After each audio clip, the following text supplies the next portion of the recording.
आंध्र प्रदेश के श्री हरिकोटा से इसरो ने चंद्रयान 3 मिशन लॉन्च किया था और 23 अगस्त वो दिन था जब चंद्रयान 3 मून के सरफेस के ऊपर सक्सेसफुली सॉफ्ट लैंडिंग करा। तब से लेकर 4 सितंबर तक लगभग 12 से 13 दिन चंद्रयान 3 के विक्रम लैंडर और प्रज्ञान रोवर ने मून के सरफेस के ऊपर ऑब्जर्वेशन किया है। उसके बाद उनको स्लीप मोड में डाल दिया गया है। लेकिन क्यों? और चंद्रयान 3 मिशन इतनी इंपॉर्टेंट क्यों है? इससे पहले भी तो अमेरिका, फॉर्मर यूएसएसआर और चाइना सक्सेसफुली मून के ऊपर लैंड कर चुकी है। और आज से करीब 50 साल पहले जब अमेरिका ने चांद में अपोलो 11 मिशन के थ्रू इंसानों को भेजा था, तब चांद पे पहुंचने का समय लगा था सिर्फ 4 दिन। और अभी अपग्रेड मॉडर्न टेक्नोलॉजी होते हुए भी क्यों इसरो को चांद में रोबोट भेजने के लिए नासा से 10 गुना ज्यादा समय लग रहा है? जानने के लिए जुड़े रहिए इस वीडियो के साथ। Has made space history, becoming the first nation to soft land a spacecraft on the moon's south pole. What a moment! India is now on the moon. Hindi में एक कहावत है कि चंदा मामा दूर के, लेकिन अब हम ये कह सकते हैं कि चंदा मामा अपने घर के। इंडिया में स्पेस रिसर्च की शुरुआत करी थी सर विक्रम साराभाई ने। इनके नाम से अभी एक स्पेस रिसर्च सेंटर भी है, Vikram Sarabhai space research centre at Thiruvananthapuram. लेकिन तब इंडिया के पास economy, stabilise government, education, job और इंफ्रास्ट्रक्चर नहीं था। इसलिए फॉर्मर प्राइम मिनिस्टर नेहरू ने 1961 में स्पेस रिसर्च की responsibility Indian atomic energy commission के चेयरमैन होमी जहांगीर भाभा के हाथ में दे दी थी। नेक्स्ट ईयर 1962 में होमी भाभा इनकॉस्पार की स्थापना करते हैं, जिसका चेयरमैन बनाया जाता है सर विक्रम साराभाई को। इनकॉस्पार का नाम कुछ साल बाद बदल के किया जाता है इसरो। 21 नवंबर 1963 में इसरो केरला में थिरुवनंतपुरम के थम्पा से इंडिया का फर्स्ट साउंडिंग रॉकेट लॉन्च करके इंडियन स्पेस प्रोग्राम की शुरुआत करते हैं। 2008 साल में इसरो चंद्रयान 1 मिशन लॉन्च करता है और मिशन सिर्फ सक्सेसफुली नहीं होता है, बल्कि चांद के एटमॉस्फेयर में वाटर की एग्जिस्टेंस का भी पता लगाता है।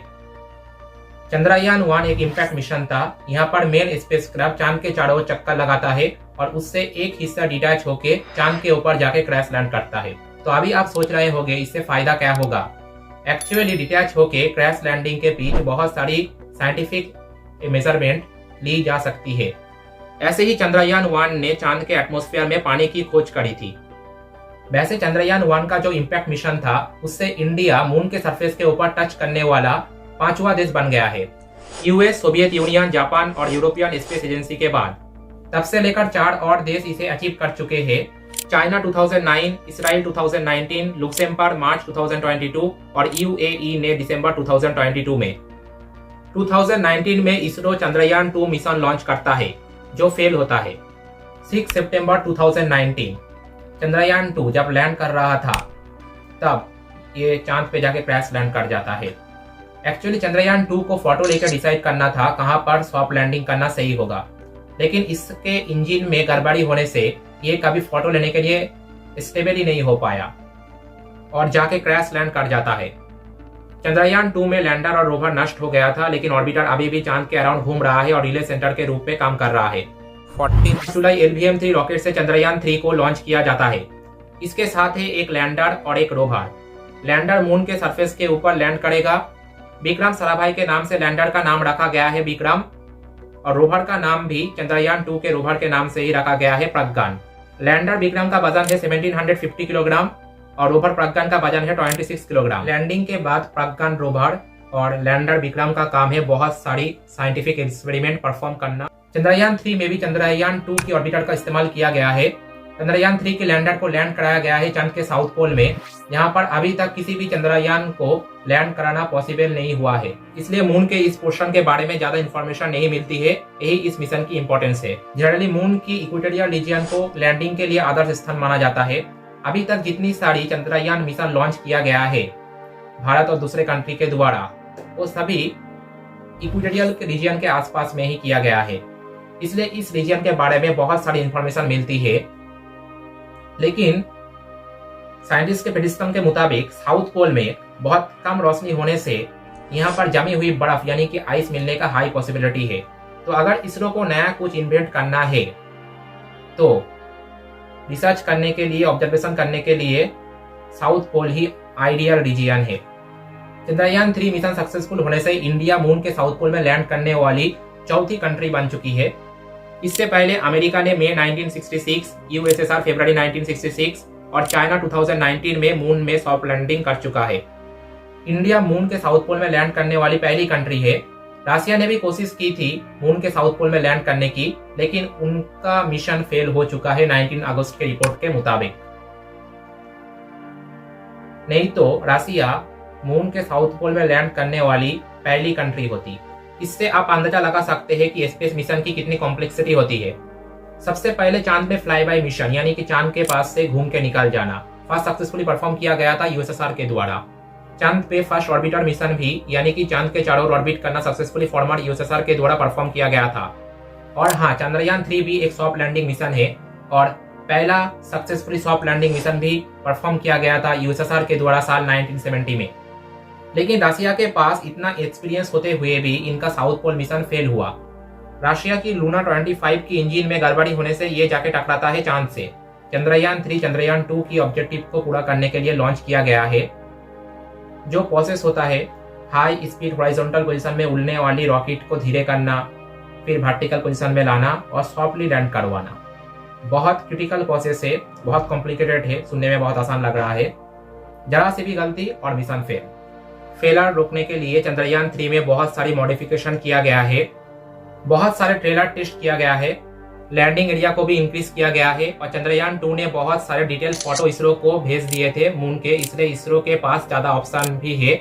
बिगड़ फ्यूल टैंक भी दिया गया है, जैसे कभी आउट ऑफ फ्यूल वाली सिचुएशन ना हो, और बहुत सारी सोलर पैनल भी दिया गया है जिससे इलेक्ट्रिक पावर हमेशा मिलती रहे। सॉफ्टवेयर में भी बहुत सारे अपडेट किया जा चुका है।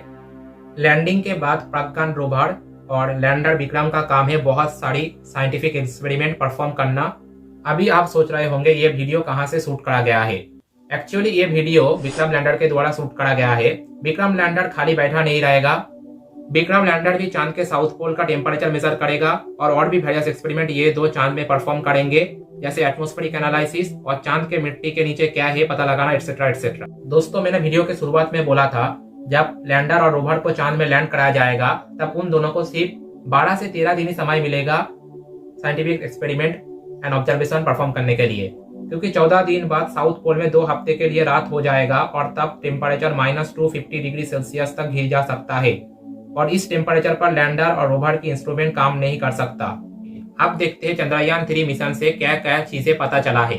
Number 1, chest Chandra surface temperature experiment से पता चला है साउथ पोल में जहां पर लैंडिंग हुआ है वहां पर सरफेस में टेम्परेचर था -60 डिग्री सेल्सियस के आसपास और मिट्टी में 8 सेंटीमीटर नीचे जाने से टेम्परेचर -10 डिग्री सेल्सियस हो जाता है।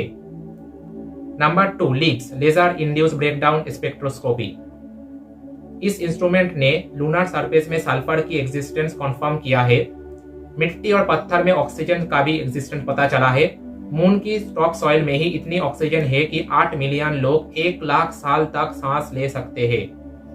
Number 3, AP axis alpha particle X-ray spectrometer, ये मिनरल आइडेंटिफाई करता है। नंबर 4, राम्बा एलपी मून के सरफेस में प्लाज्मा कंटेंट मेजर करने के लिए बनाया गया है।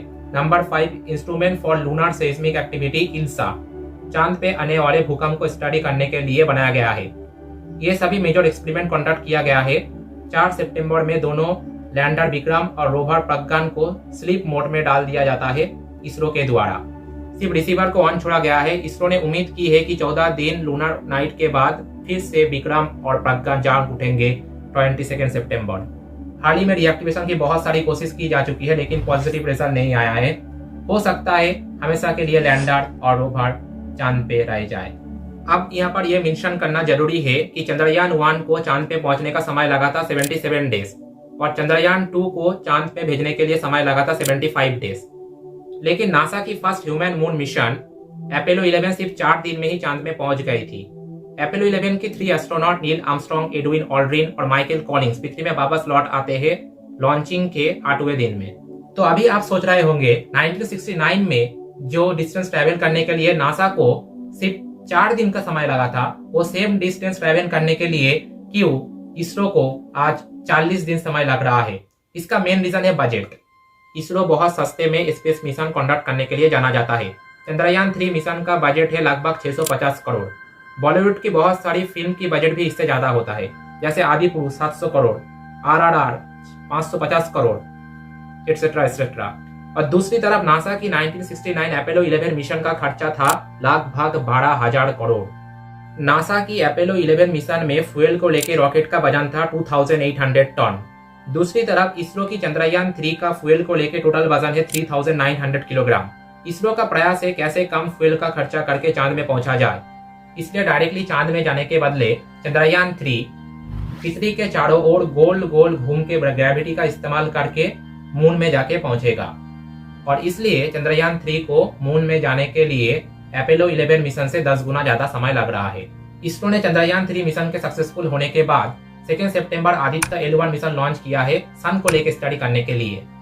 इसे प्लेस किया जाएगा लाग्रांज पॉइंट 1 में। लाग्रांज पॉइंट उन पॉइंट को बोला जाता है यहाँ पर अर्थ और सन की मैग्नेटिक फील्ड एक दूसरे को कैंसिल आउट कर जाती है। तो अगर किसी भी ऑब्जेक्ट को उस पॉइंट में प्लेस किया जाए तो वो वहां पर ही फिक्स रहती है, हिलती नहीं है।